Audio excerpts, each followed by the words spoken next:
the weird and the eerie.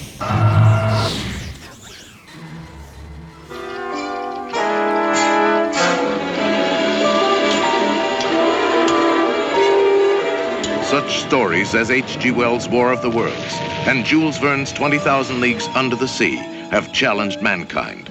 So today, man is successfully probing deep into the mysteries of the universe. Can he penetrate the greatest mystery of all, time itself?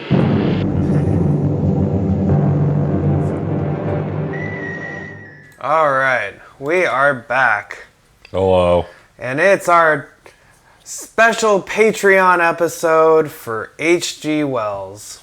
Yep. We are Lost Futures, a Mark Fisher podcast, and I'm Steve. I'm Marlo. And yeah, we couldn't get enough H.G. Wells in our regular episodes, so here's a second one. Right. So the chapter concentrated on the most boring story on Earth.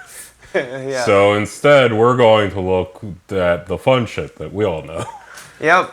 And that involves two of the best-known stories that H.G. Wells wrote, The Time Machine from 1895 and its adaptation from 1960, and War of the Worlds, which was written in 1898, and its adaptation from 2005, even though there's like a million others of each of those. Well, okay, so we looked at two adaptations for that one. We looked at the Orson Welles 1938 radio broadcast and the Spielberg 05 movie with Tom Cruise. Right. We did multiple adaptations of War of the Worlds just to get like a broad scope of how people interpreted this and what they did. Perhaps in the future we might look at least the movie The Island of Dr. Moreau. That's not a guarantee, but again, I keep teasing this. It does dovetail a little bit into our Lovecraft shit.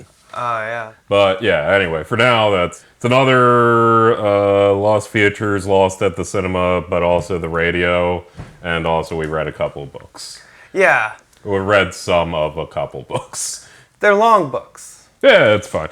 One's a long book. The other one you did get through. I have no excuse. But anyway, so starting with Time Machine, I guess? The Time Machine, his first novel, and the novel that really put him on the map, and almost, I think, became an instant classic. Yeah, I mean, invented the word time machine, invented much of the concept of time travel, sort of, but we'll kind of get into that. Yeah, fun little utopian sci-fi. I really liked the story. Yeah, it's a very inviting read. It's fun. It kind of keeps the action going, and yeah.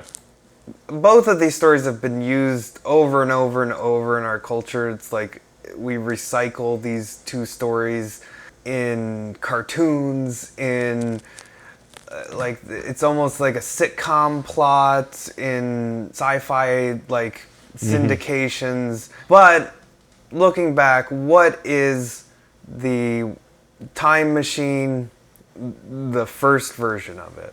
My understanding is a fellow invents a time machine. He goes into the future. He finds that man has diverged in its evolution between the gentle and beautiful Eloi and the ghoulish and barbarous Morlocks. The Eloi, despite their childlike perfection, are also childlike naive. They've regressed in their intellectual capacity and are essentially used as livestock by the Morlocks, who live underground and eat them.